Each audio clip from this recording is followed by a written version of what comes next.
Moni lava lo mātou tua le lei lava oe. Wa o sili lava mea o e whaia mo i mātou. Mātou mori mawina fo le nei taimi. Le tua lau whamaoni ma lo le lei. Ala lau tau singa e mātou le nei aso ato. Mai le tai ao si o mai lau fo le nei taimi o le fiafi. Haftai le tua. Haftai mea umalava na e whaia mo i mātou. Haftai lau tau singa. Haftai le ola. Haftai le malosi. Haftai au mea lofa na mātou whaongaina. Whaftai le tua, awale o mātou o lia mai le fiafi, o le mātou maftanga, o le mātou polklame. Mātou te whaftai atu le tua, o na olo le tu lafo ino i mātou. Lau tau singa le tino e maise a le nganga. Haftai au whaamnianga wha le nganga le tua, na mātou mau e le aso na nafi, e maise fo i aso umalo mātou ola. E ala i lau upu e maise o lo nganga pa ia. E le tu lafo ia i mātou. Whaftai mo le whaoletanga. Haftai ono Iesu Keriso. Tui nātu lau alona soifua mo e mātou nei o maua. Mātou maua se saulotonga. Maua se wha moi moi ola. Awa le soifuanga lo mātou ola i nei. Mātou te wha moi moi atu le ola e whavavau e saunia. E pei ona tape nei nei Iesu. Whaftai le tua mo le whaoletanga. A le fiafi mātou wala watu. Se fio mai alo nganga pa ia, se e whau ule mātou maftanga. Whau ule polklame, whau ule upu, whau ule mātou whalongo. Vese se nganga e whalewe lame le tua le whalongolongo e mātou mlau whanau. Talo atu le tua e whapenau nā lula upu le ne e fiafi ai aina se nganga. Ina e maua so mātou ai maua se sao le tua. Awala mātou ola whale nganga o lo whai nei. Uma foi le ngā luenga, tui nātu ia te oelewi inga o le whamanu ma le whanitanga, o mai le whatau wa ai ai mātou. Ia vi ia lava lau suafa, le tua le te male alo ma le nganga pa ia. O aso umai o le whavau. Amen. Fatalo whātu le ne fiafi lau whasausaunga Samoa, le tunu pele.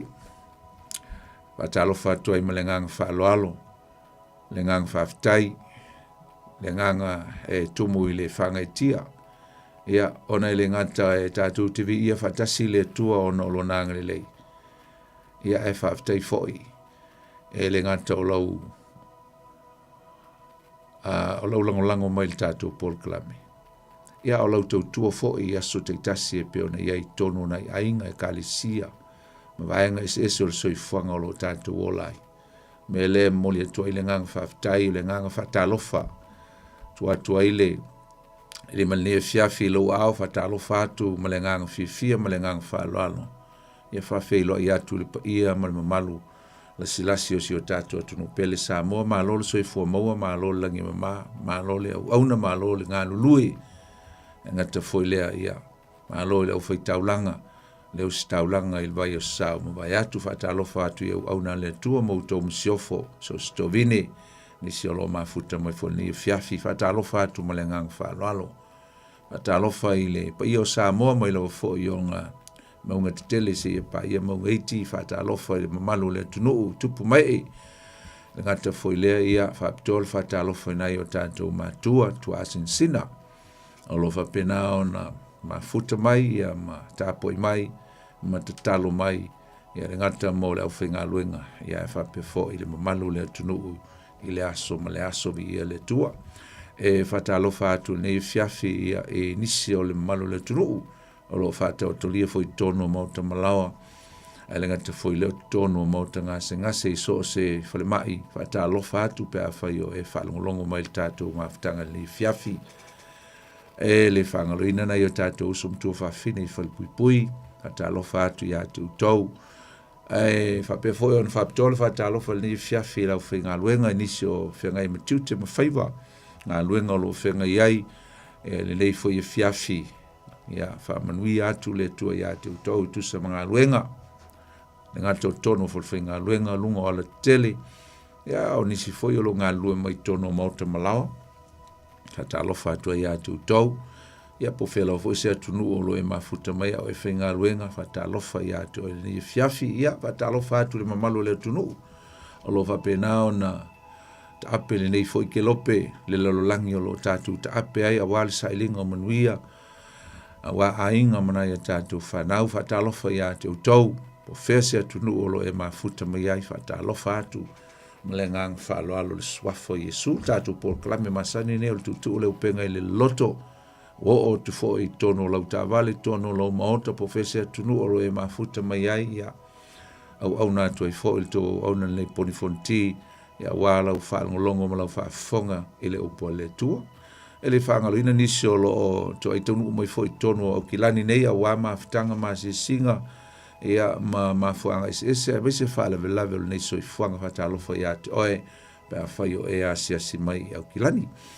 Ia ele ngata fo i lea ia whai fo steimi mo mua nei whato ai whalongo mai ai mai e mafuta mai le nei pol kalame o le tutu le upenga ile loto e whapitoa le whatalofa ia te oe le uso ma le tua whene ile li ia le tua ia e whatalofa le sunga ia teito mo foi la no ma te ngā lue whatasi ai ia ma le sunga le o ia teito ia whamanu ia le tua e le uso a mese foi ia le ainga ia whamanu ia tu foi le tua i aso whanau aso soifua si o tātua tu no ia mese foi ia nai nisi foi o si o tātou mafutanga e ka le sia le nei foi vai aso vai atu e peona usul pese nafi il tātou sa minga to wha ia whatalo whātou ma whamanui atu o tō aso soifua e le whalau atu o tō ingoa langa e te ua misi se ingoa na ita leo sesi ai via le tua ia o le foi ua tātou iai le nei foi vai tau soifuanga tātou iai e se vai tau tāua e whaingoina niso e ka le sia o vai taimi o whanonoa po vai taimi o sa ili o lo whaingoina e le upu whaperetania o le Lent ia e whamana tua le whasfulu i aso ai le o le aso e maliwa i Yesu o lo iai niso e ka le sia o lo whaingoina i nei vai tau ia malo le sa ili ala yan pongi o te talo mo le whai mea lofa. Mena e tolu o lo whatau e le vai tau le nei. Te talo ana pongi ia ma le whai mea lofa. Alm giving, fasting and prayers. So, o te wha malo ma mule atu fo ile nganga whaftai ma le wha malo nisi. Ia o lo wha pena o na sa ili. E na ia whatupu ina le whatuatua. Tupu ina fo ile o langa wha le nganga. Wa lo tātou vevesi le nei lalolangi pisi ma le lalolangi vevesi. Tele la le pisi le soifuanga, o na ngalo ai leo ala o le atua. O awala ia wa saunia le tuspa ia e mawhai eo na whapea e whawhea o na whamautu la o mawhitanga ma le atua. Ia o le sa ili le atua i teimi maso uma, mana tua ma mawhau whaulo loto i le atua. Just gradually meditate in the word of God, fasting in prayers and alm giving. Indicate ai pe whailoa ai o lo tātu iei pēr i se mawhitanga ma le atua i taimi maso uma. E ala lea i lo tātu nau. E te wina le mawhitanga lea. Ia le relationship lea po le tātu intimacy relationship with God. So we have to look after it. Continue to keep an eyes on our relationship and not to go far away from Him. So busy. It's a very busy world, brothers and sisters. Also langa busy, occupied in so many aspects of life. And it is very easy for us to forget the path of God. So, whaftai le tua, whaftai nei vai tau, o le tapenpena atu ai foi o i tātou mo aso maliu, aso le paseka, ia pe whaingoina foi o aso le seta.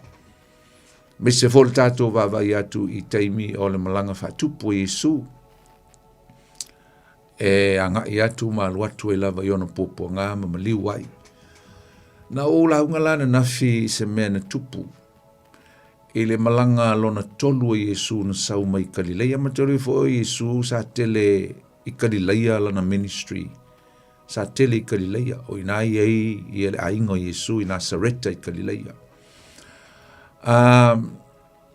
Ai sa ei teimi sa whai masiasi mai e Yesu i Betelema, i Jerusalema. Ai mise lava teimi o tausaminga, whātāwaina e tangata i uteia. Sawa i leo Iesu i lana malanga lona tolu. Malanga lona tolu. Wai 5 malanga tāua Iesu na sau vai teimia. Malanga lona tolu lea Iesu, masalola pole vai teimi pe tui tolu masina o i le aso na maliwa Iesu. Asau lona malanga lona tolu lea Iesu, sau tonua i le vai teimi foi lea o le tausaminga o tapenakuro, ia pe whaingoa o le whale apitanga. Tausaminga muli a lea i uteia o le tausanga.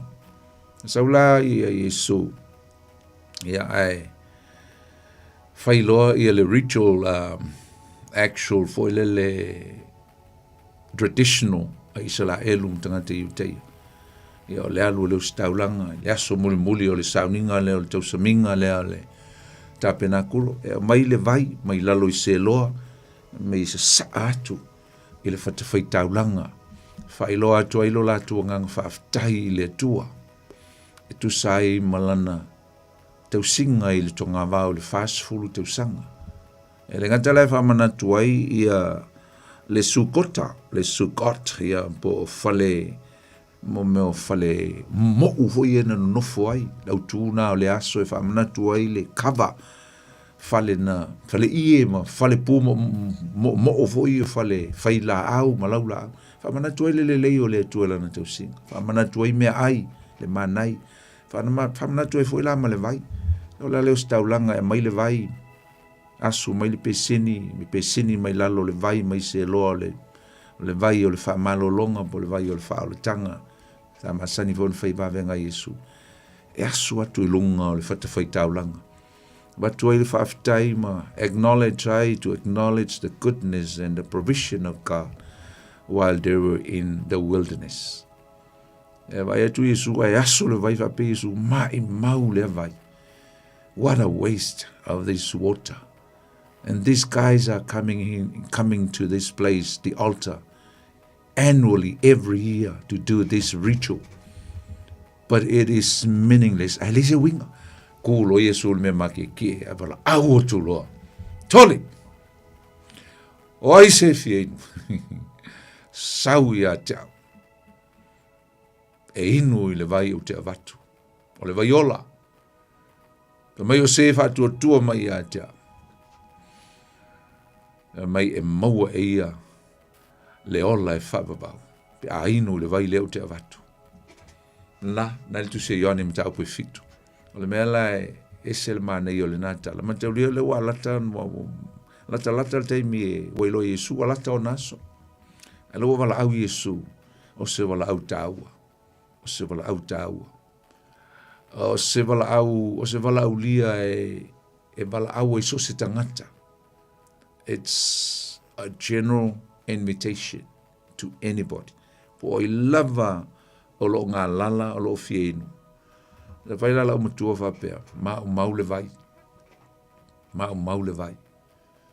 Suati lunga o nei taulanga and the fire consumed, the fire waste. Ai mau le vai. O le vai na Iesu lea so lea.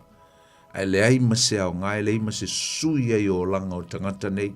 Lau forasei o mau staulanga. Ia mai se lo staulang sili le aru ila lo se lo e mai le vai. Ai mai Iesu, sole, mai mau le vai. Ai se si o tau e fieinu. Sau e avatu le vai. Ia mataulia, ana e tau tala Iesu i le nganga pa ia. Le nganga pa ia. O perfitanga ngai Iesu o le aso o le Pentekoso. Le ana o lava iai maliu Iesu o fio le langi e saule le nganga pa ia. O le vai le na. Na feinu ai le au apostolo, feinu ai le au so, feinu ai tangata na teritolo ia Iesu, le vai le olea, le nganga pia, na langa ia le whaiupunga e muli e whamai, o lo tautala ia, whaiupuna e so e i whaiupuia no whaitu, e tolu fitu mal tolu wano, tautala o ia i le nganga, o ingo le nganga pa ia le vai, le nganga tātou te manau mia, tātou te olai, tātou te manui ai, e whamai Iesu, a whai e whaitua se si a tau. E tafe mai tu tonu ia teia. This water will be a fountain and flows from within his or her belly. Mai o le whawawau. e se la le taua, le vai o le ngango pa ia. Aso la nei tātou te iei no whātau e na fi, aso le vai. We are in the period of the water. Taimi o le ngango pa ia. Awala mai maua. Don't waste it. Awala mai maua le taimi o le ngango pa ia. Pisi le lo langi ma pisi mea wha le lo langi ma pisi. Tuina naunga ma mea le nei lo langi. Pisi mea e le maua e se swinga o le o langa. E mai Yesu se kuia ngā mea. Stop that traditional today. But come. Transform you pa ako mai le vai le o te watua. So evi ia le tua. Ya, nana, tātou lata atu le. Mana i o nai tala na. Teimi o lata i le malanga muli Yesu. Ana uma le malanga lon tolu na Yesu. So oi ma le malanga lon whai le sauninga po le tau saminga o le dedication po le whamaina. Ia aelo na lima ilo. I lana malanga. Mai lava i karileia. Lena sau lava. Whatula salo. Ma saua ia. Ma luatu loi le asini. Ma whai lo i al misia. Ia. Mi ia le tua. Nai. Whamnianga la itina mo oe te mafau fau iai mai tango e whaitau tu sia. Ioane mtau pe fitu. Olo iai ia le tau saminga ngā whai mai wo i le aso muli. The last day. Le aso lo na fitu leo le tau saminga leo whale apitanga. Ia. E se wole te leo le nā mese te sawa i le upul na o le toi aso po le aso muli. Aisa e mai ai tātou. O le sao ninga lea o le tapena kuro po o le whale ie. Po whale apitanga, e fulfill le last day, e whatau nuina i le aso, i aso muli, i le millenniuma po le malo o Keriso. Lango le wingo le uputape na kuro, o le afio le atua i le mea pa ia, the dwelling place of God, tape na kuro, po se whale i, po se whale apitanga. A lo whatau la, e whatau nuina i Yesu li sao ninga le tape na kuro. I le malo, i lona lava malo i le afo i le unga. Po stemi lumanai. O i nāla le ai whatau i le upu tape nā kuro. Ua mau whatasi le atua matangata i to tonu o le malo ke riso i le millenniuma. I nai fulfill like. To evi ia le atua. Ai tātou te fia o le tātou mta upo e lusu ma le lua. O le tusia ngā luenga le tātou te iai. Nangata mai tātou mta upu le vaso lente nei. Nangata mai ina ua si i le limo paulo. Mawhai atu i le tai au. Se mai se ava no so tau talai. Ia, tu atu lo i eile ava noa e whalongo mai tangata i uteia ia te tee ia paulo ma mana e whasioti ma whasala ma sai paulo. O le tau talatu paulo le ngangana e peru. A le lan tātou ngata i loa i le vai aso lente nei i whapel whaitaunga le whai unga le whai upo e lusu, mta upo e lusu maltas. Mai ua talo atu lo na lima i le nuu. Ua matua whaalo longo, po ua leise pisa. Vai anga lea na ngungulu mai ma vivesi mai ma pisa o mai i leo mai manao e pu e paulo ma ave whasala. Mai lea ona tau tala atu lea o ia i le upu e peru ua whape atu. Ai umai loi na. E motu e lo ngā malata wha solo tātou. Ma nei ala so onga mai. Lea so mai mta upu lona lua. O le tautalanga lea paulo. A le chapter lea, o le mta upu lea. It's all about the testimony of Paul. O le tautinonga paulo. Tautinonga e toi tau atua i le nuu. Le matautia o le mena whaia le atua i ate. Le ngatanga whatu o ia o le Roma, o ia o le Peru, le ngata foi lea, na wala au le atua i ateia, o ia o le ipu, e whaia le whirangalo le atua monu. E se lo whaitau atua sina vaenga, la le whaitau o mangalanga, e whaisina omi aia, whaitau sina vaenga, tātou tatal noa ilea. Mai se mai, leo amata launga, Paulo, se mai, le au soe, matama whafonga mai i lau nei whatonu atu i atu tau, o whalongo i la tau, o lo tau tala mai o ia i a te la tau, le upu e Peru, le ua prove atu e Paulo o ia o le tangata e Peru. Mai ona tire i leo na whaalo longo, na lo longo i la tau, ona whaia tu leo ia. O au lava o le tangata i uteia, na whanau i taso i kirikia. O tau sia au le nei ai, o ina au le onga kamalielu i le tonu o le tu la fono, au tātou ta mā. Sa au mā ele ngā i la le atua, pe o tau uma lava i le nei aso.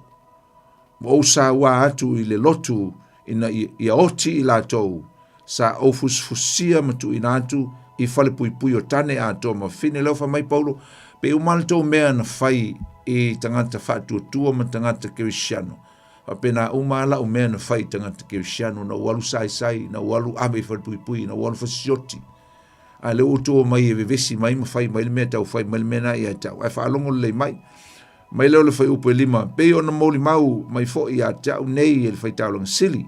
A tōm to ina sa o maua mai fo i tusi le auso. Ma o alu atu i tamaseko e fusfusi e o iai.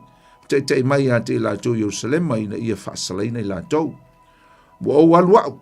Ma wala talate e tamaseko o le tūtonu o le la o whafose i ona pupula whaatali o li o mai a te o le mana tele mai le langi. Ona o pa ua ile lalo le ele ma o whaalongo atu si o fonga o whapea mai a te o sauloe sa. Le mea ua e sa wā mai ai a tau. Ona o tali atu lea leli ie o ai e oe. Ona whetalai mai leo i a tau. Wa u lava o Yesu le Nasareta. O e sa wā mai ai. O i lo lava i la tau sa i a tau le malamalama. Ua mātatau ai a ua le langona e i la tau si o fonga o le na whetalai mai a tau. Mai Paulo, o tangata ianga i le teiminga wala au e le tua i a tau. Un saulu malamalama tei au. E le o iloa le vaenga le mana malama. Tangata e sa i le mele na wala oe. A na awa una o loa le mana malama. Na upa lalo ma whapenao na ele o mana malama tangata i na i le mena tupu i a tau. Whaipus furu mai ono o whai atu e le leli i. O le ale me tau no whai o na whetala i mele o leli i a tau. Tula i oe i na alu tam seko. E tau ina atu i a te oe o mea umalava o tō fia i oe te whaia. Ua o le toi wa ai, ona o le pupula o le mana malama, luinga wha mai Paulo, ua o ta waso i le teimi lea. Ona ta ina i lea o au e la tau sai a tau, ua o atu i tamaseko, o le tasi tangata o Anania o le tangata mi o tua, tusa ma le tula fono, ma ua tau le leia i uteia uma, ua mau ai, ona sau leo i a tau, ua whapea mai a tau, leo soe sau loe, lo usoe sau loe, e nā toi wa ai ia, ona ova ai ai lea i a teia i lea lava i tuaso. Whai mai fo i o ia o tō fia oe lea tua o tātou tamā ia e loa lona finangalo ma e wa ai lea mi o tonu ma ia e whaalongo atu i lona si ufonga a wa e whai oe ma mori mau tangata uma lava i ia mea na e wa aia ma e whaalongo iai. O le nei fo i se ale mea e te whaatua iai. Tula ia ma ia papa tiso ina oe, ma ia fufulu e se ina wanga sala, i lau wala au le suafo le li, na o fo ia tule i Yerusalema, sa au te talo i le malu o na whaalia mai ai lea i a tau, na o i loa atu o ia ua whetalai mai i a tau, ia vave, tau tala lea le tua, si ufonga leo le tua na whai a Paulo, ia vave, ma e whaatalise atu, ese i Yerusalema, a wala tau te le talia lau moli mau i a tau, ona o whai atu lea leli e, ua i lo lava i la tau sa au masani na tuu il fale pui masasa i lea sunako ma lea sunako i e whatuatua i a toe, sa malingi fo le toto o lau muli mau se te whanu sa tua i fo iau, ma loto ngatasi i lona fasinga, sa au leo fo i ofu o e na fasioti i a teia, ona whetalai mai leo i a te au, alu atu ia, aua o au te au ina atu oe inu ese e mamao. Ya, talo nātu i titi a uma la sefe mali tātou teimi, e tātou te baba aianga e tātou mta upu, e nei e fiafi. Ole mta upu atoa le, ole tau tinonga la apostolo Paulo, e le mena tupu i a teia, e lona vala awina, his calling, when God called him, e le ala i tamaseko. Le fa manino atu la apostolo Paulo, ma ta watu i tangata i uteia, o mea uma nei wa o whaia, o mea nei wa tutupu, o le fina ngalo le tua. It's not me, it's not my will, but it's God's will. Pa wala o mele whai o le whai, wha teo nuu. O leo mana o pau le tau atu, o le tua na wala wina, me o mai entu tupu ila le tamaseko wha matala atu, ina i loa ai. Ai te lolo whanau noi, le si vanga ngai li whaitau, le utili whaitau. E umana whaile lau ngā Paulo. Ai wha mua whelili la tau. Wha mua wha mai, ave ese il ni tangata. Pua ia te ia. ma ave le whamsinonga. Ne lana vaveo na ave ese lo fa meua, ave lo le teitei au Paulo, ma ave le olo, ea ma whaatala noa atili ai, ea ma vatua ia Paulo, te lo tau te o le vas fau, ma wha solo to ea whamsinonga o si apostolo i luma o le au whamasino Roma. O le, ne fiafi, te fia whaatawa ina ia le ano fale o le mata upu e mesele vaenga leo na o whaita wina. E tātou te loi i il tūlanga o le mesa i eilo langa tuai o le apostolo Paulo. O lona o langa sa iai le teimi utua nai o se o langa leanga, o se o langa matanga, o se o langa fasio tangata, o se o langa fasaua, o se o langa na ino i tangata o le atua. Au i le tātou te lo mai, o te fia whai ai se whaurutala ina o le tātou mtau, pwe whapea. O le atua, na te au maia se isi awa noa i le tangata. Our God is a God of second chances. E mai le atua le si awa noa i ai tātou. O le mea na tupu i le aso le ia Paulo, o le awa noa le o le ua tupu i le atua i le tangata leanga. E whapena fo i ta ua. E whapena fo i oe whapena po le leanga o ta o langa nei ai. God, our God, is a God of second chances. O le atua whai awa noa. E a matu le atua le awa noa i a toi. E le aia masesi ato to usum to wafini. There is no one's perfect. Le ai maseta ngata lava ato to. E tofu i tato uma lava masese. O ngā sala ma mea na tato leanga i leo langa i le tua nai. Mai lau o ngana apostolo Paulo le kalisia Roma. Roma tolu rung fai pulu sumal tolu. Wa ngā sala tangata uma wale o ai levi inga mai le tua. E ngā sala tangata uma. We all make mistakes. For all have sinned and fall short of the glory of God. E ngā sala tangata uma. Inge lei masisi le lei. A le fina ngalo le atua. Ina ia aua ne i o tātou, aua ne e toe manatu, aua ne i o toe manatu i le tua nai. Aua. Aua o le atua wha ngalo. O le atua o lona fina ngalo ina i o tātou loa. Aua ne o tātou toe manatu i le tua nai. Ai tepa tau lai i lumanai. Pe a whai o tātou wa ai ala mātango fio le atua. Wha ngalo loi tātou le atua, awane o tātou toe tepa i le tua nai.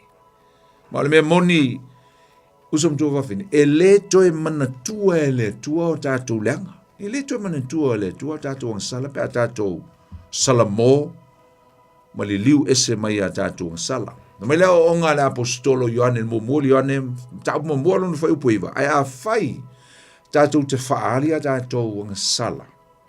Na mai e wha maoni, o i wha maoni, o le tua. He is faithful.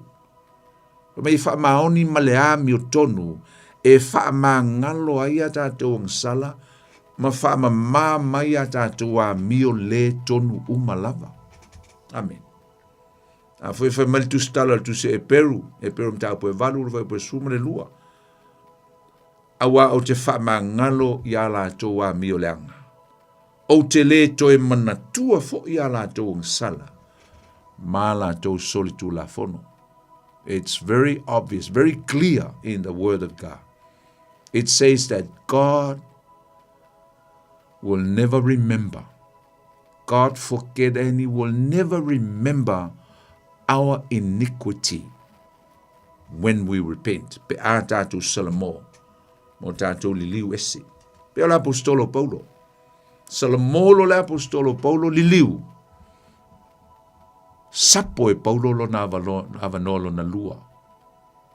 Paul just grabbed hold of his second chance and hold on to it. Ma ia whaunga ina le avanolo na lua. O tātou, wa umale avanolo na lua, umale avanolo na tolu, umale wha, umale lima e mai le atua. Ai lea ias tātou salmo. O le atua e tumu le alofa, e wha mai le fionga pa ia le atua. E tele vavelo na alofa. ai tele ngese mai lona to sa. So the wrath of God is still coming. Still coming, but slow. Ai tele vave lona alofa. Ai tele ngese mai lona to sa. It means o lala vai saul to sa le tua. Pe a tātou le salamo mau ese mai i a tātou a mionga leanga. Ese le mana ia.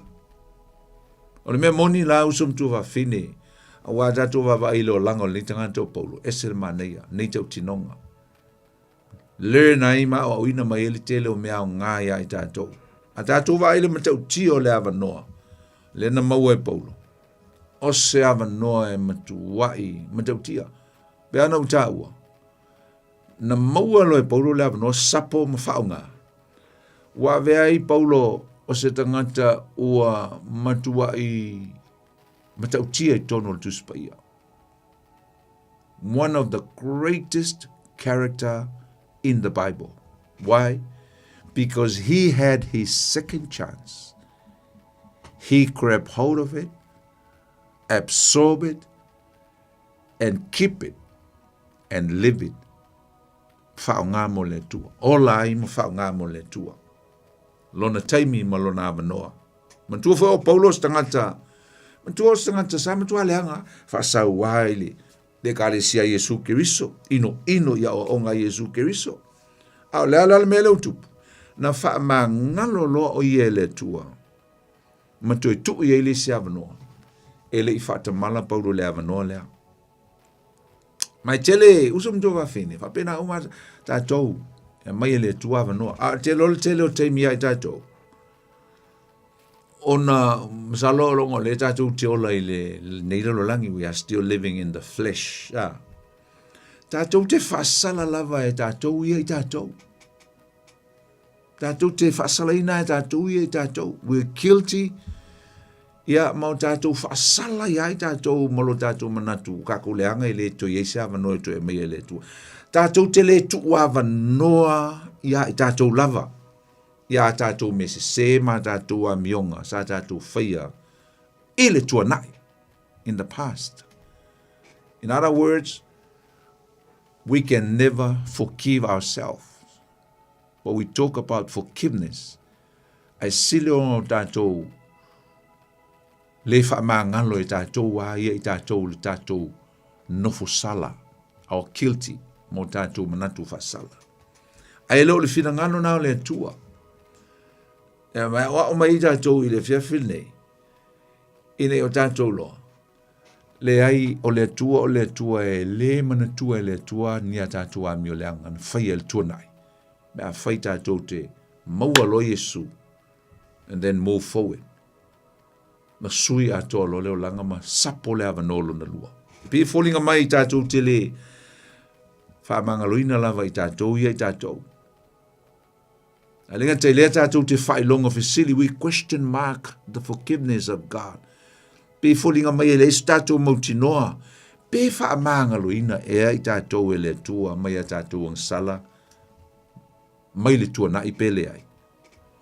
O le tala la ia Paulo leo ni tātou whaitawina, mai se le tala ato ia Paulo. Le whaamanatu mai tātou, usum tō whawhine.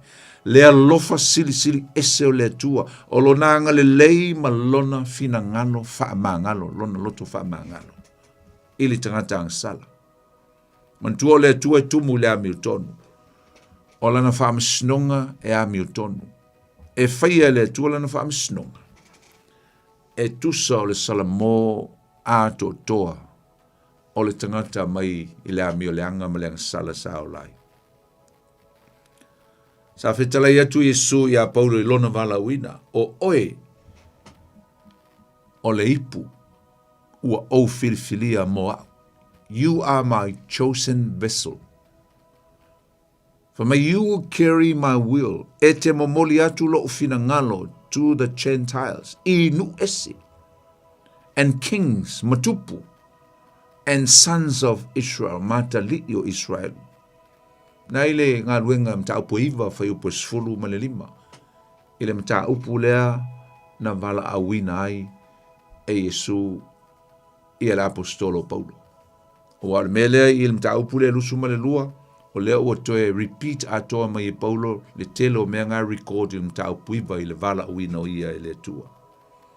Tōna whaamangaloina la i su Paulo, e le ngata sa ia whaamangaloina Paulo, ai sa ia whaatangaina o ia e avea, ma se tasi o tangata matau tia, ma le tā huai i le mālo o le atua. O loo wha mau mai tutonu le fionga pa ia le atua. Le matau tia o le nei tangata o Paulo. Tau tia o le o langa o Paulo. And I do believe there are so many of us are identified with Paul. O kele o kaka, mai se foi a foi whalongolongo me le fiafi, a fai te fisili mai a te au sumtu wafine. O isi tangata i tono tu supa ia e sili ona ona pei fo lele tu tusalo o langa male o langa o tangata lea. Te lola utali. Ele o tā vita le tupu mtautia, ele o Solomona. Ele Isaia, no wala uina le afi mai le langi. Ele o Mose. Se character fo lele le tuspa ia ke familia ia te fifia ia. E te whape ke identify ia kai kukusa o lua. Ai te lola utala ia o Paulo. He's my man. O ia leo se tangata i tono le tuspa ia, o te whaatusa ina iai, lo u tangata whaatau wa aisa. Langa pe umale o langa o Paulo o lo ufo i o langa. Le mea sa hui mai iai, leo langa. I le teime o le tuanai. Ai ina ua bala au le tua i le whaatau wa. Whaangalo loa ni mea no tuanai. O le tue manatu i mea na lea ngai. A tonu e lawe la vea in tau tinonga mangi testamani, mea no i ele o langa. But that's not us anymore. That was the past. Teimi wa tia. But we have to look forward and move forward and grab hold of our second chance. Ma tā ofi lo tātou wawa no lo na lua le wa mai le tua. E fuanga le tua mo tātou uma. Tofu i tātou ma fuanga le tua o tātou o langa e peo Paulo. Le sili ne fiafi e peo no ofitau. Peo no tau. Ai tātou te tā ofi ma muli ai i le wala au lea le tua, ma lea wanoa lea le tua. Are we gonna hold on to it? Lea wanoa lea le tua. O lea tātou whaungaina ma whaia i le whida ngalo le tua i lea wanoa lea. Sila fia le tua mea uma i o tātou manatu. Pa mai le Jeremia alona matau pe lusu ma le iwa whai pa suma le tasi. Whapelona whai tau ina. Awa o nei. Wa o iloa manatu o o manatu. Wha mai wa o iloa manatu wa o manatu wai i a te autou. I know my own thoughts regarding you. E winga i a te autou. O manatu i le manuia a e leo le malaia. O lo fetalai mai e iova. Wha mai e fua ina atu i a te autou i le unga e iai le wha moe. Wow, that's powerful. Lesi mea maneia lena tā ua mai i usom tō hawhine. Maneia ia o le mea lena u whaitauina le mea na whaia Paulo. Mai Paulo. Na usala molo. O papatisolo. Lena u whaitauina nei mal tātum tāupu. I repent and I was baptized. Baptiso le vai. E se le tā ua o mea wapi o mea. O atai e loa ili tangata moni lava. Ua salamo ma li liu i le atua li tā ua le mene o le salamo wa baptiso. Tā tātou wa aia le matautia o le angasala. I leo langa o Paulo e peo tātou whaitawina e whapena fo i tātou. Tātou i loa ilea. O le matua i matautia lava. O le afianga o le mene o le angasala. Yes, we are still living in this world in the flesh. But as long as we live in this world, sin will exist. O le tātou iaia, ma le iai o tātou leo langa ma le soifuanga nge le i o ma le sitianga ma le manuia ma le o le whaavau. As long as we're here, o lo iai fo i ma le angasala. Le mawhai o nā ruese le angasala ma le lolangi. Eisa, langa le mwhai ngā ruese sa tani ma le lolangi se longa e maolo na iunga. So e iai ale angasala i me oma. E iai ale whao so songa. Iai al teimi whaatamala i tātou. Ai a tātou whaia pēa le sala, usom tu wawhini. O tātou whaaua wina pēa la le wha le ngaina o le tātou relationship lea ma le tua. O le whinangalo le tua, o le tangata sala i te tau na sala mō masau fo i mai a te ia ma whaile me tau o le wha le leile mawhitanga me tau o le lenga, a reconciliation. Na mai isa ia le matau po e 5 mariva, i le matu i a le mene o le sala, wha leanga i tātou ma le tua whamai. Ai peitai, o a utou a mio leanga o whailea ma pāpupuni i le vāo o tau ma lo o tau o tua. Mele le whamai i sei, o anga sala ma mio leanga. It becomes a wall, it becomes an obstacle between us and God. Mele ua, that's why we are unable to relate, unable to communicate, unable to reach out to God. Aisa wava. Lal palea o lang sala. So as long as ka ke ola I ma failang sala. Olo I le palea le va o e mau ma le tua. E mana o mia le ave ese. Ai mana tua usum tua fine se o le fina ngalo le tua. Ina ia toi faise le lenga e peo no fa ia toi faise le lenga to do a reconciliation between us since Adam fell. Faise le lenga ma le tangata ang sala. Faise le lenga. E fa mai foi upo le apostolo Paulo I le kalesia Roma mta upo e 5. Ele foi upo mua. Fa mai ya. Wa taua mi o tonuina foi o tau le whaatua tua ya ke risu Yesu. Ma ua whaiai foi ma le lenga o tau ma le tua. O le lei ei o tau ma le tua. And also you are reconciled to God. Why? Through faith in Jesus. Il whaatua tua. Taua mi o tonuina I tātou. We are justified through faith. And also we are reconciled to God through faith. Tel tawa usum tu vafi. O le toe whaia lao le lenga. Ai tātou ma le tua. E whaale le ai le maftanga a au ma le tua o oe ma le tua. E mana o mia mei e lua no whaetua nei o lea Salamo. Salamo ma le baptiso. Na se uso ai tua le. Whenko le ngā luenga lua Aluenga lua nga ye le launga petelu, uma le launga petelu, launga mo mua petelu le aso le Pentecoso. Ai fa mai tanga te uteia se mai. O la le me tau ono mato whaio mato whalongo le upu. Fa mai le whao petosu ma fitu mtau po e lua tu se ngā luenga. Fa mai whalongo mai lato. Ona tuia leo lato loto. O lato whai mai a petelu ma leo apostolo. Uma se mai le au soe. Se ase mea tau ono mātou whaia. Malitali a petelu no uftoa umalana launga e saulu fisili lea mai tangata ia. Fa malitali a petelu. Ono whaia tu leo petelu ia te ilantou. I nāsala mo ia. Ma ia te tasi ma papa tiso ino o tau le suafo Yesu Keriso mo le wha maanga loina o a o tau ngsalon o tau maua lea e o le mea foa I fua mai o lea nganga pa ia lea. Amen. O le swinga la leo langa o Paulo. Kalmat mtautia. Beautiful, powerful story. Swinga leo langa o Paulo le ala leita mseko. O se mea mtautia lea na tupu ya Paulo. Na suia atoa ai lo na o langa. Sa iai se mea fau a fao ngai na ai lo na ola. E le atua mo le finangalo le atua. It was a dramatic change, transformation in the life of Paul.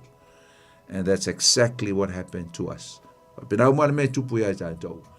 Pe a tātou salamo. Mau ese mai lenga sala. Amen. Usum tō whawhine. Ese le tāua. Tāua tele. Ia mea ia o tātua o ina mai la apostolo Paulo ne fiafi mantua. E whape o na whaia le atua ia Paulo. E whape na whae o na whaia le atua mō so o se tangata iei oe mau. A o le fesili.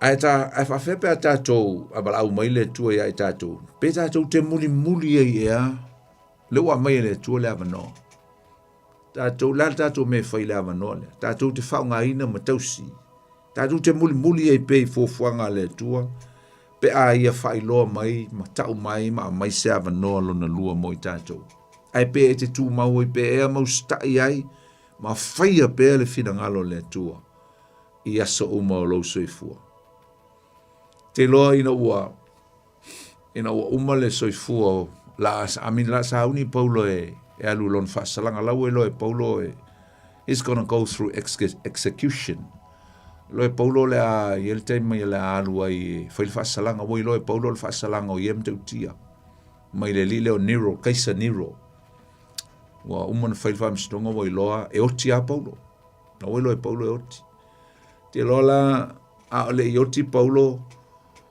na tusi lole e Paulo la na tusi muli ai o toi ina o tanga tu lo Paulo wa falu o toi fo ia Paulo tono fo pui te le fo fa mangalo le fo pui romano uma lu te usanga ai lu Paulo to alu lisia na malanga to e tala to e pu e mai mai lo Paulo to e loka ina masina pe tolu pe fa a ina lo le wa uma le keiso Paulo e oti mo lo Paulo e oti tanga lo Paulo le peni fulu moa ma mai le lama ya mai lo ma le pa manu pa mai kuska ai tanga lo Paulo tusila na tusi o nisi la ne o upo la apostolo Paulo ilona tali fa le ngango Timoteo tau tia fa mo moi loto te mi wo lo e Paulo msalo te luoni aso pe to tolu ni aso oti fa ilona fa salanga mto fa Paulo na tipi e niro le ulu vane la fa fonga tipi le ulu fiti fa tolu i Roma e fa mai o mal termine o la puna ai vai e tolu le mele na fiti e le ulu apostolo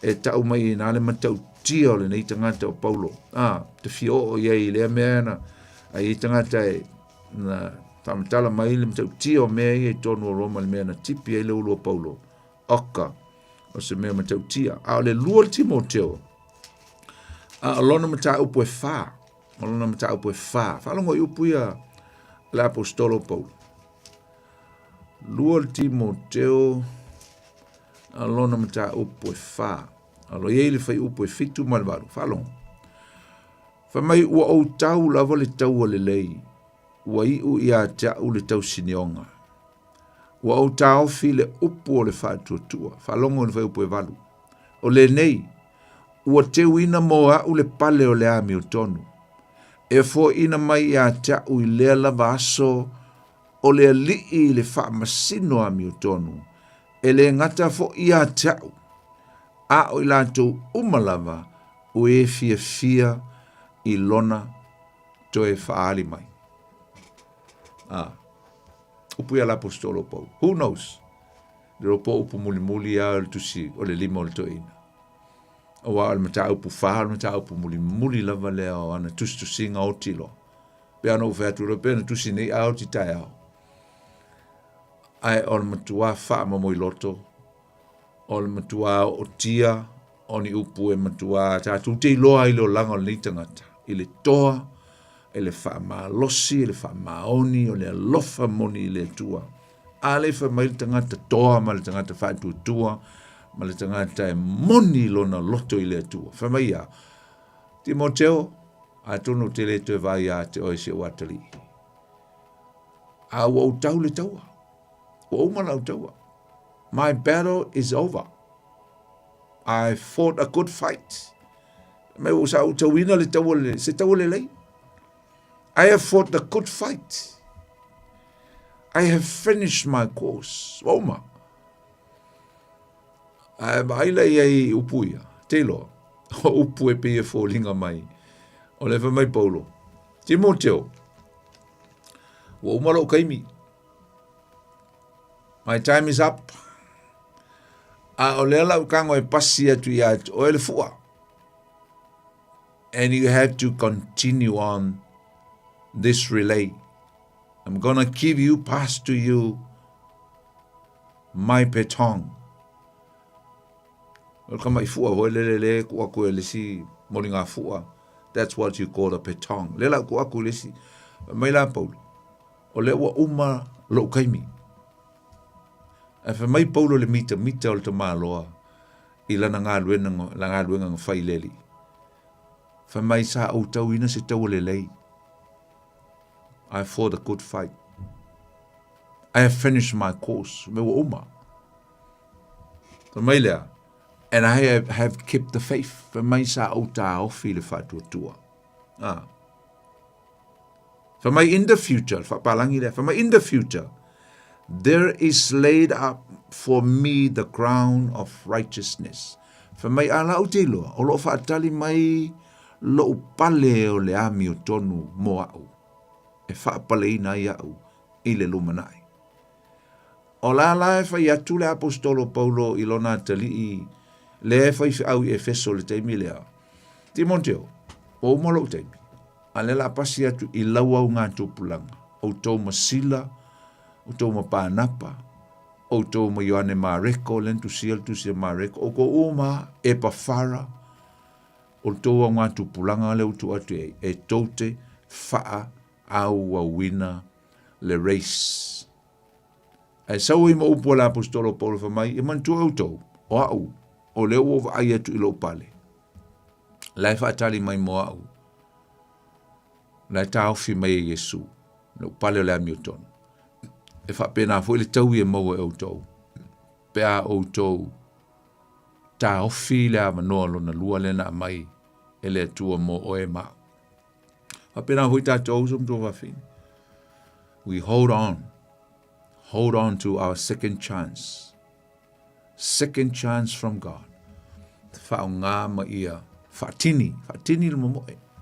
O foi le temi tatu fioti tatu fatu fole kako of so swangi ma tatu fanau ya wei u ya tau. I finished my course. Bo umala ngaluenga. Umala utai. Pasi atu ya te utau. Tau te faa ua wina le fina ngalo lo tatu li o Yesu Kiriso. So iwi ia le tua. O te loa. La whangata mai e nā le tatu mtau puna. Wala mtau pu umana lusuma le lua. Ai ona o lea e tau a pe ya tau. Tusia na tusia la apostolo Paulo le alava fai ma vai ai le foi. Fo tusia la apostolo Paulo o mo tatu tal no le tau o meni o mafuanga purposes of letters of epistles. Le o mo tatu tal no i tusia le malanga fa apostolo o Paulo le malanga lo na lua le vai le kaltia korinito momua korinito e lua le ngata foi lea o le tusi a Roma. A le la tatu tal no le taimele. O tusi le apostolo a fale pui o ie tu tonu o Roma. Ile lua tau sanga ile fale pui nga mua mai fa luanga. Nsau mangalo mai fa fotol tonu pe no tau. Tusi la ia lenta tu tau na tusi tu tonu le fale pui tonu lua tau sanga le. Filipi le o monta tu tal no ai. Tau sanga ti a no tasi. Tau sanga la vale tasi na tusi eisi tusi a Filemoni ia mal tusi Kolose. Ia e fai ua le ti a ono lua po le ono tolu. Tu se Efeso. Mai tono le whalpui pui. Me ia ka epistles, prison epistles. Tusi mai tono le whalpui pui. Ia ai tu toi eisi tusi e tolu le a toi. Ia sfulma le tolu le a whainga o tusi a Paulo. Ia tātou te o iesi teimi luminai. Tusi ana tusi tono le. Il teimi na mangalo ai Paulo. E lua. Le el mo Timoteo ma le Tito ia le temin to ave lo Paulo to pu no mo wala fu to ta la Yesu le ana ye tu si mulmulia o le lu Timoteo a le tu si la le a Filemoni to man tu anta tu tau pa ile titi ai le aso le tene ai se le taua na ta tu tom fai a Filemoni ta tu va tu le a Kolose ia pe ta tu te maua ma Efeso taua menge o mafu anga na leo na tusi e Paulo tusi. Wa ye ale purposes. E ele mafu anga. E fo i mani au ongo loto ni ta upsi sili. E meiso le ta ua audience tangata na ave iai o a mea o lo tupu ma mea o lo iai le nawa i taime. Filemoni. Ia, leo tātou loa lo fa ta ua mai to tonu le tusi nei. Nia o onga ta ua lava. Ia ale lua i tolu. Fata ua le tono le tusil nei e Paulo ia Filemoni le vele o onga le meta o le loto fa mangalo. Faise le lenga e pe on tatu tal noia nei. Ma le ta ua o le alofa whaleuso, le alofa moni whaleuso, le upu eleni o le thilos, le upu e ave le alofa whaleuso. Tā ua o le upu le, mea te o le alofa whaleuso. Ia, ma le tala nei rātu te loa, le tala e whātau ia o ne semo se tasi o tangata sa sola e se mai a Filemoni o le tangata maumea, sa i tono kolose, aina sola e se mai le au auna lea mai au mai ni mea le matai, ni mea tol tino le matai, mai tono lo na ainga. Le tangata nei o sola mamao ane tangata, mamao le mele o sola, whenga sola i Roma. Sola i Roma, ia, sa lena uta ua le vaso le tenei. Na sola mamao a Filemoni mai whawhitauli. A le memonia. Na sola a Filemoni mau na whawhitauli. He was trying to run away from his problems. But actually he was running away with his problems. Alua mau na whawhitauli. Mga mamao, sola i mamao e se mai malona matai lea na ngaui, lea sa ngaui mai ana mea. Ai te mantaulia, o le kilti la e tu tonu, ma le manatu whaasala, o le mesili nan ta ua, tu ia la le leiloa, mai ma le maua, wa iris kaka e sola le pao kai e whape ele maua, a le mea monia, o la lava e su e leo, o le whawhika uri la, e po whea lava e moe ai, e moe a ke, e moe a, kai ke ukango mai leo, kai ke uku mai nguko le whanga ia, e mo e alua, alae e amol polonga, whape ngā umala le pao tala, penga umala le au auna le a Filemon na sola lava. So you can run away, but you can't run away from yourself. Ele mwhaionga e sola e se mai oe mai a te oe lava. E te sola, e ki sola ala ki sola. Oi, hua whawhi kauri, mau me se se i ngawhai. Ia, lena. Ia, esi pesa atu vai il mana i ole. Matau lia o le kalesia le ile li le oi fo io o Filemoni o le kalesia tono kolose e le ai masisia e masani ai ia Paulo i le kalesia le ai se fo ia le au ainga wa na fitau i Paulo ma le uli o Epefara mo Filemoni i Efeso o nisio o Paulo le uli me fala le i fatuina i Paulo le kalesia le i Filemoni le kai e Filemoni le one of the leader Kongo Kolos esa ngakele i fatuina le kalesia au nisi ono so pela Filemoni ma Epefra na la tu o Kolose fatu o le kalesia le pa wala le tangata le malam la mai Paulo o Filemoni Filemoni na ta o Kolose lua lo no fe momua ia male fe pu fitu Filemoni la o se tasio te tai o le kalesia Kolose awa lo na fale le sa fa ia le kalesia tono Kolose. Le se mena tupu ia one se momolo no matai o Filemoni. Sa fa moe ina Filemoni ia lana polonga one semo matu ia il fatu tuango me umo lo na fale mulmuliat. Ia wa ave fanga oi ne semo ni mea to tino. Su eifo ia wa sola one semo ile ai Roma. O se ai tele. Ia isa fa pea ia one semo. E whainka kelenga maua i e Kongo Roma wale aitele. Ia, ke loko rose pea o Samoa, whaingo fianga maua inga. Ia, e ui a fwole kiki o Samoa. So eisi kai mika kwhaalonga koe, i ke fiu e su e paungkari, i Kongo Samoa. Rono winga. E a fwoi, e whai a la singa lo loko ko ngā vau Samoa, e fiu e su e paungkari. Mena na leina sola i Roma. Whapea, ele whaingo fia na maua, whaingo fia ngā lafi ai. Ia e umanai masina pe lima leono. Ia e maua lea vanoa. Ta inga lea tua i tangata o ne semo. Ave whaalongo i le launga Paulo i tono le whalpuipui. Ma whaolai nai, ma sui e lona o langa. Taimi leo o tuli le whaasalanga o Paulo lua tau sanga i le whalpuipui na mua. Ia e fo nisi skola sa whapea o Paulo sa whailoa i ma o ne semo le lilea. Le li ula lea, na wheloa i Efeso. Le langa sola sao i ai o ne semo i o ia Paulo lonta maa whaale ngang. Le manatu nao nisi skola le tustusia ia, nisi o tustusinga. Ia e pēli li whalawan manatu le ai, to a wheloa i Paulo ia o ne semo. Ina o sola atu, awatu sao ae le atua ave le mea lai ai Paulo. Na. O se au onga tātou te maua mai ai i le nei tala, ma le umon tātou pa i nisi o vaenga o sumtu o whawhine. O le tā ua tele, o le nei mea o le loto whamangalo. Whaile le lenga, a le ngata whoilea, whai loa le alofa moni lava. O ni au onga lau, a lunga lea lo o whapenao na, iei tu tonu o le tala ne winga leo langa o ni semo malona matai. Sa lo ia tu e Paulo ia Filemoni. Ina ia ona talia ina mai o ni semo e pei lava. O ia lea walu atu. Accept this guy. Just like you're accepting myself. Italia mai o ni semo o sona usumoni. O le uso inga lue le tala leia ki Yesu ke riso ai leo se polonga. Accept him as a brother. Not as a slave. Atu Paule a Filemoni a whai la te toe whailo ai se teimi o iluma. O le a o tutongi atu ni mea o lo nofo ai ta lafu ai o ni semo ya te oe. Ai e talia mai o lo uso i le loto whamangalo mai e toe whaise le lenga. Ia whaia i le alofa moni. O lo iei fo i tutonu al tusi le a Filemoni ni upu e whapea o te tusi atu I lo'u lava lima.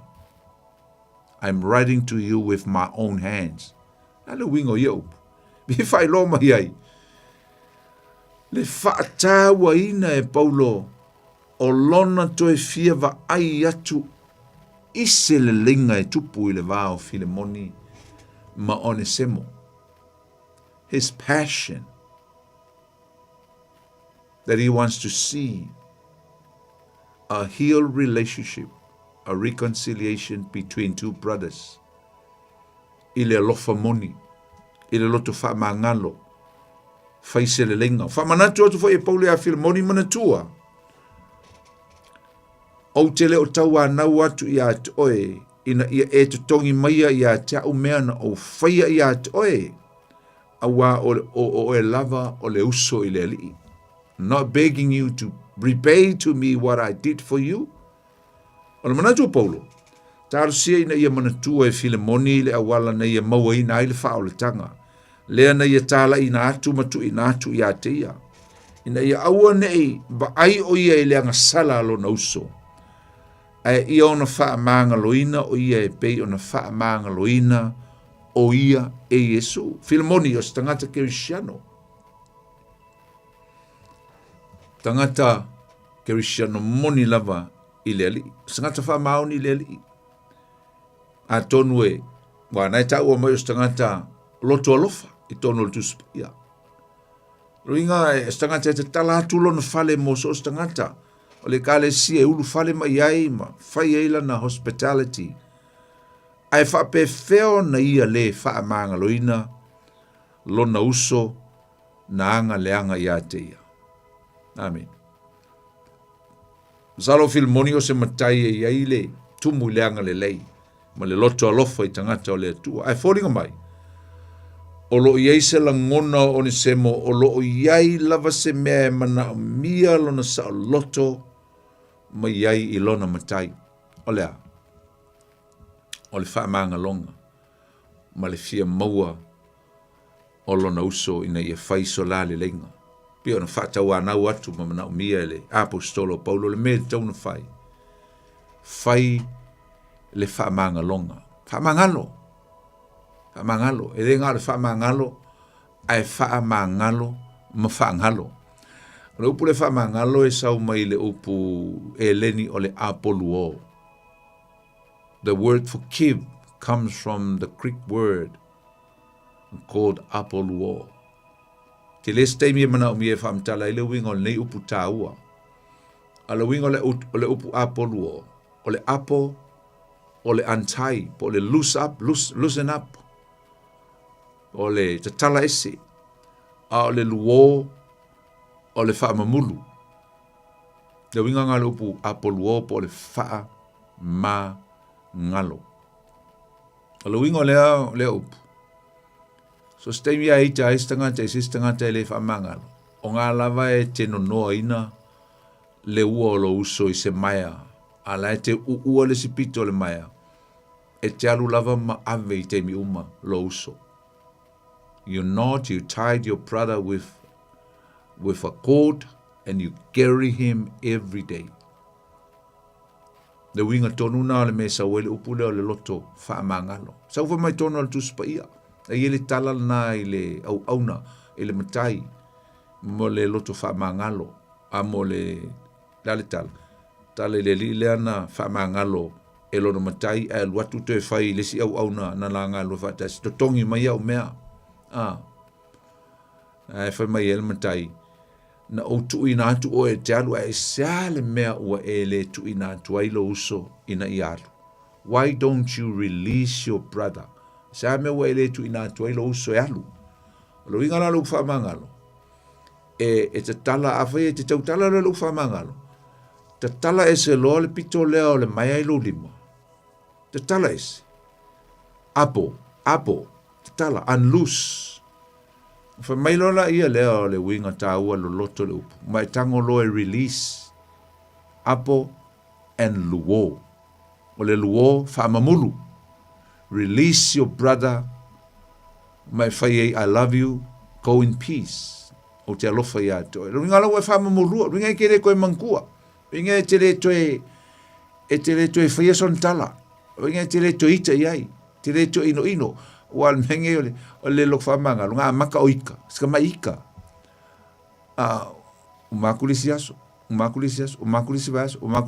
o al kausanga o ke lo al mewe o le koika o ingo o liu ingo leta ma wa kile ya o nga makwa ma mau wala u le maiale ingo am ko ile ko fi pula yai ke sa wale ku shopping center esa uso ai lo fa sa ko ke awe afe fa fo se ile si mesa melanga ta o le mo ko taita lo lima wale ai se apo le se lo a le taimi ya te fa manga lo uso o monga antai o monga vese nga e fa mai lola your brother I release you I let you go fa mamudu wala mele o to ila apostolo Paulo ya Filmoni Apoluo lo uso. He's your brother. Famamulu lo uso. E waka kou Samoa. E ka kou kala le mengi o le whamangalo. Ia whikangisi ia whaifa le leinga whaifa mangalo. Ai alu ako e whai kala. Ai alu ako e whai. Ai alu ako e mui. Ala whako maanga kala ngoa. Longo winga. Nga paule mea lai ai. Nga ale unloose. Ai le release. Nga le unloose mwhako ese. Ma apologize. Ai le fia whamamulu. E ma fua mai la I le loto ma ma le loto whamawalunga. Ma le loto mtaua. Le upunga ngali tusipa I loto mtaua. Ringa wa. Wa mtua I solid rock alo loto. Le ai ma se loto I ron. Koe sao ese meka o se loto whamangalo. Tuai le foto I whamaisa. Langa laki whakakari se sau whako ese momo mai, se sau kōkuri mai. Ala la me ke le arwoi o e kōkuri momo. Me ngā o datali o le atua e whapena. E le whatari se sau a o e ke alu e whaise. Me ngā ta o le whai o le leinga. O i whai le leinga e whai le atali I ma le awhawhine o le atua. Me ka o le peacemaker. Tangata whaatu while mu. Tangata whaatu pu le leinga. I e whaintāl nā mea. Le fo te whai atua uia. Se alu whainga kai o le ngā mea.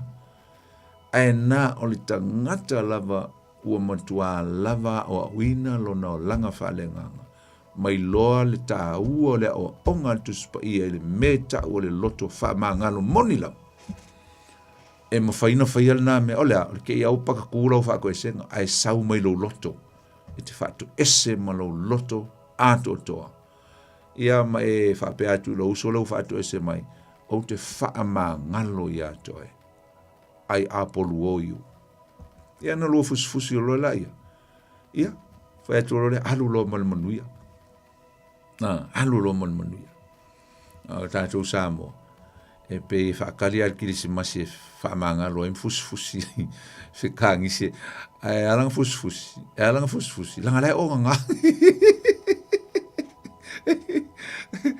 E le mwhainga fusi pe a malama, e le mwhainga fusi, e le mwhainga viri e whako e sei pe a manga ia kisi masi, inga wha puku e ale o lau ngasu, a puku e ale o mea o mai lo wika o whaku, o makuai, ia o rau kisi masi, Merry Christmas sister, Merry Christmas brother, whikangis, ia ang koe uma al kua, koe whai fore o le siau kar, o longa winga, ia ngale apoanga iai, ngale anlusa, ai ke le wha mamulua, ke whako lo system, a o loa kua ngangi, a o loa uso, a o loa kua wafingi, a o loa auntie, a o loa uncle, o loa niece, o loa cousins.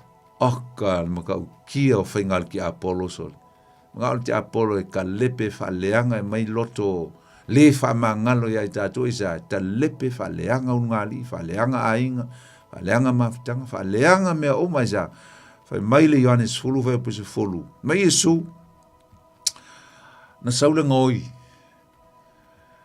e ngoi e fasi ma wha umati au na o sau e mai leola mo oe leola mo au mai o leola lava na e te olai e wha vau. I'll come to give you life and you will live that life forever, but the robber comes to kill, steal, and destroy. Nenga sa usa tani whaleanga.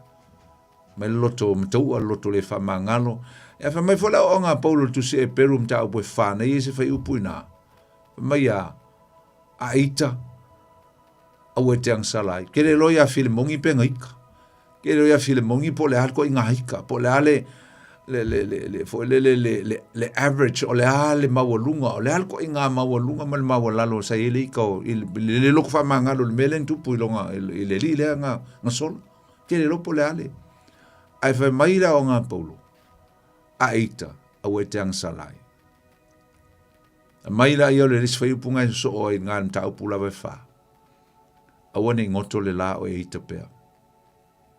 Never let the sun go down while you're still angry with your brother. Iloso. Ia na. Wai kāke le Samoa kasi le aso i kai. O ale winga o na whamtalanga. O le ale umi e i kai ke siano. O winga kasi ale aso. Pe a i Jesus. Ia le whinka ia. E ofo ia kai kari kai ko ari kai ko. E ofo kai kai. Se a kai kanger ki a kongo. Ai ka kau fai mele fa mai tu pa yola. A wane ngoto le la. Lono winga ia o soale la elisi aso. Wa umanga fai le fa le lenga. Wa umanga evili ai texi ai I'm sorry. Winga wa makanga an lusinga. Ia fa mamuru lo. Mamuru lo. Ia tala tu tato lenga. Ia le o kalangoa ile Apollo. Ia le la o mal tato ten. Ia ai balau atu o ia balau mai. Ia pa fai ese me te fia fa popo mai el tato mta au le fiafi ia la tatia kolose si tatal noa i lea va yaso ia sa tato la momua ta alofa mali mai alofa te lo poni ta alofa ia te ol tinato nina ia fa tai mo mata ku manda ia foi man fa mala manga o sia la apostolo Paulo malo la vale lenga fa mala manga wa fionga le tua e se lo fia nei mata u wata so mai ia o atio pata wa ina ya tiu ia le tua na tiu mai ava no ai tangata ia ole ale ava no ole sala mo ia nei sau no ai pa tai tele la vapor ina o mai foi le mata u le tu se filmo ia pe ole tile sa o fai tau ai le sia sono ma ko fa wale ia le polonga le a Filimoni on se molenda sola ale o fa lo tine le o fa mala mai tai tele a le o mala le ai ile mena la inda sola ise Come on, se mo. Ya lo sui para mi ari ka ko come on se mo. Ya malo la ya monia foi le lo to fa mangalo ya monia e pe ona e sauno ia e wha maanga no e peo whai mai a hone i ngotu le lao e tapia. Ia o tātou ia wha atu e mo ia te wha maanga lo ai atu i tō tōjang o tō so whoi lukai. E matuale tai tai ana Ai ama fo ia fionga le atua. Moni la. Pe o nga au mai e se au ala. E tau te ina i fo tanga tai e ni. E fa tai tele mo ta upo mana ia le tula po. Ia lo fongia la vale atua sa ko ai le mau tele la su. Ia wale fianga ia i mali awa o nga mata ngō fia lo fia ngai te ai mai se lava o leo te fia marama ia fionga ni atua e whaktai tele lau mo i nei mata upu ia mania toi tai no ngā luenga nei po whapea kua le sunga ia tai tōro tūlai mai tātou pol kalami ia lo whātu mo ni mia toi tai mio ngā luenga aftai tele lava aftai atua le tina Antonina aftai langolango mai e ia whamu ia tule atua ia toe whapea fwoi la inga tātou whelai lewa iaso ya se fua se fua ya na mo le amno la mai pa fia la mai le fia fi mo le amno ya e te fa po mai fo il tato ya sa tato blau talofa la talofa Jacopo aro se po manguia ro sunga ya o mo ternaki ya manguia ro fa kai o ya malu ya tau ya so manguia so pata ki que acá la polvo ya ele fica com o calame ele está ya wow kako kalngo mo volka ko polvo o peo o lo calapuni o peo o malama i le chama mama mercado ya o malama i wa lo que algo i ko fa lo i sinka ko ngai wa ala que pa malama ko ka pure o ver o malama ba ele i maka ku wai ya o le ka ua ngai ko ngale que ya eu fazia de acho ali acho aí era vai kawai na me dai e for que deu lançar fica foi bem cara que como aí de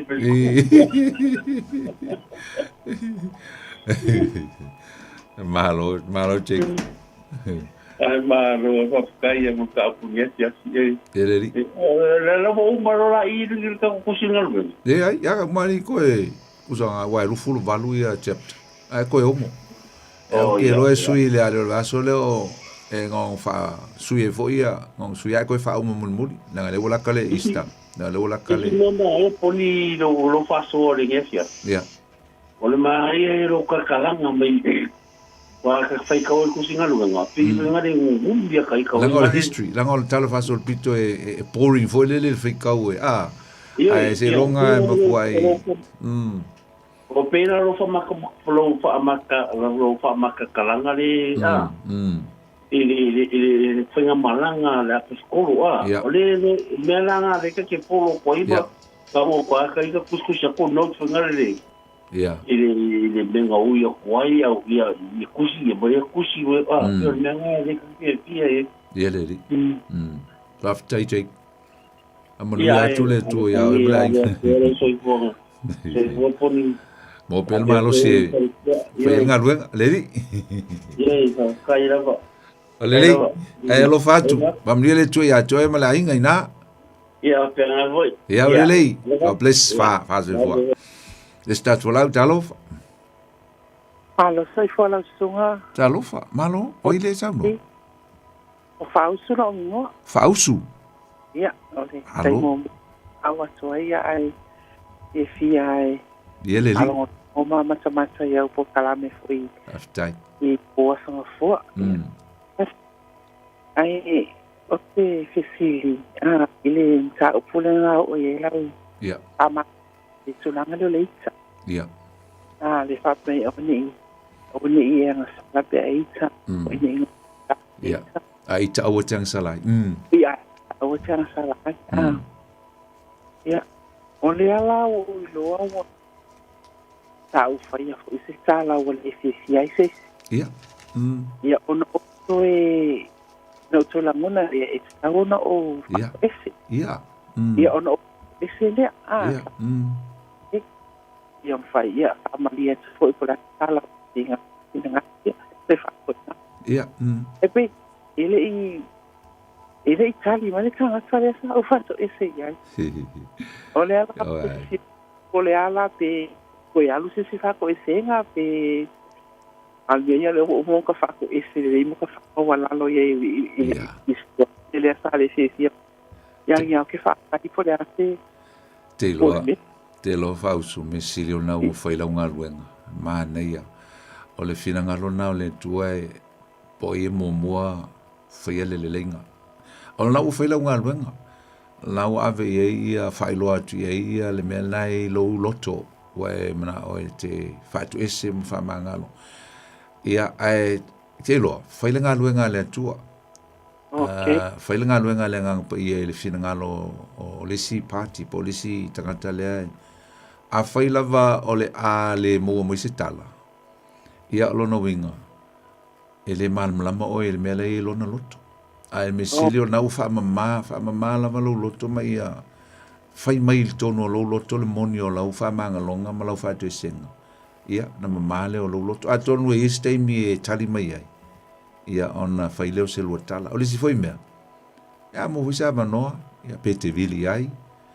A whai lava i le tari a mele telefonia.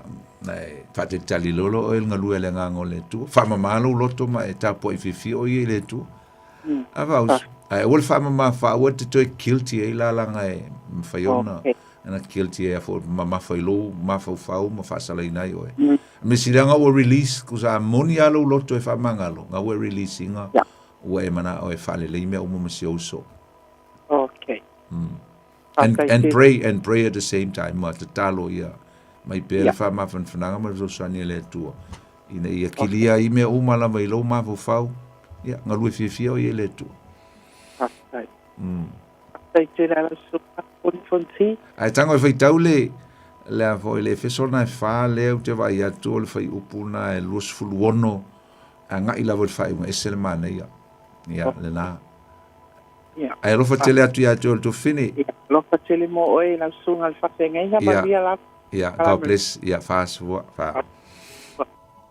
mana ia patalo felicitas volau talof ma lo lava poni lo sunga whawhenga ia oile sa no fa mulmole la o tui malo tui malo lava soi fua mau e la sunga malo sa no mai o le ki o le whamangalo ia e pe fo le o le tatalo le nga o mai Yesu le ka kau avakua ia whamangalo mai a te matu pei o i matu fo o na matu whamangalo inatu ia so a e manga ola e whamangalo mai o e leli ia longa winga ka kau mai whamangalo se ka ngaka i ke lo fifia ia o le tala manga ia leanga e saungo i se vai ngau saunga poni se ka ngaka fo ngale leanga aru ai kala for ke le o langa i kala ai la kuva ai se ngo zore ai o fe ko ua ma se ngo so ska mai ai kala ai mau le ua kinga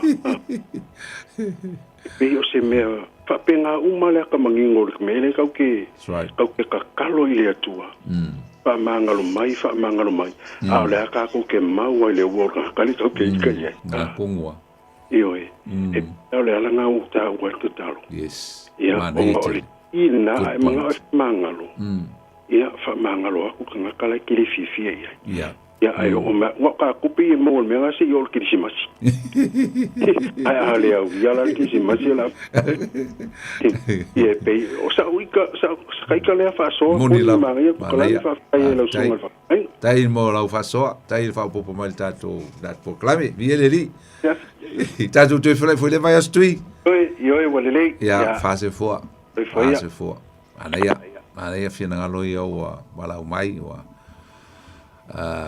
paso mai ni fia filta to pol clame ya e moni lava ma nei e ole melen sa no nei tui ole ol tele ol fale tono ol meni ole le famangalo le loto famangalo langa e a fai nai lo fa o tanga e a fai nai lo fa o tanga ma lo fa o tanga. It will ruin our salvation. Isa, manayan menen tawa ni tui. Fa mai Yesu. Fa mai o to fa mangalo atu. e o angalenga mai atu tau. Aisa, ina ia wha maanga luina o tau e lo ta mau le langi. Na onga ngai Yesu, wha maanga lo atu. Ina ia wha maanga luina o tau e lo ta mau. Forgive others so that my Father will forgive you. E wha ile loto upu. E pi folinga mai a whai tātou te le wha maangalo isi tangata. E le wha maangalo ina e le tua i tātou. We will never be forgiven. E le wha maangalo ina tātou e le tua. O le loloto le amali tāua le o le neima tā upu o le wha maangalo. Tātou nofo i a on Samoa mai fo Filemoni. Ia wa o le autu tonua le o le tala le amali autu o le mta upu le. O le meo le loto wha mangalo. Ma le avatu le lapta inga alto ina ia tautua na wha mangalo lo uso, ta lia mai on semo. Wha mangalo, o ani on se o ani on wha le ton. Wha mangalo. Ia mi se foi la le, ba ngai anto e se on semo. Wha mangalo. Wha mangalo, wha mai paulo. O te tutongi atu pe awhai te mana o tutongi atu se mea. When I see you again, I'm willing to pay the depth po le ase meo ai tāla fuai. A le tāua le nā e pia no tāua le fiafi. O le whao le tanga o le tangata. E ese le tāua tele. Wha mangalo e le tua i tātou. Ina ua tātou wha mangalo atu isi tangata. Ma tō vi ia oe le tua le fiafi. Whaftai ona ua e wha mangalo i mātou. Ala i le maliwa Yesu Kiriso, wha mangalo ai mātou. Ma wale tongi ola mo i mātou o lau whanau. Tamā, wale to e tausalaina i mātou, wale to e nofo whaasala i mātou, wale to e manatu whaasalaina fo i mātou i o mātou lomona. Pea mātou lou whaasaulo toina i mātou e lou nganga pa ia. Awa i mātou o tangata ua whaamangaloina, ua whaamamaina, ua whaasaulo toina ono le maliwa Yesu. Whaftai tele i mea uma, whaftai lau whaaulutanga, whaftai nia fiafi, whaftai lau upu, whaftai le maafutanga mautangata, whaamanui atu, e alai lau upu nia fiafi. A mangalo so mātou se, ai e iate o elevi inga o le whaamanu uma le whaanitanga, o aso umai o le whaavavau, ono Yesu. Amen. Samo, eo tātou porklamena i nei fo i fiafi, mo le toe lenga whaaftei tere lava e mese la tō e na sauwhanga mai foi, mai whina ngaro nei fiafi ia vi ia le tua, e le whamoe moe ia salope fufua lava, e steimi e tatal noe foi nai me tā upu, e whaatau e le lata atu e le paseka, ia po aso maliu Yesu, ia, toe whaawau e foi leo le tātou mta upu, ai si vava aile, te inga le ngango le tua, e le tātou porklame i leva yaso, ia e whaafte tele lava, tātou toi wheloa i lewa yaso, ai mon lei taimi, o la auto auna nei o poni whanati.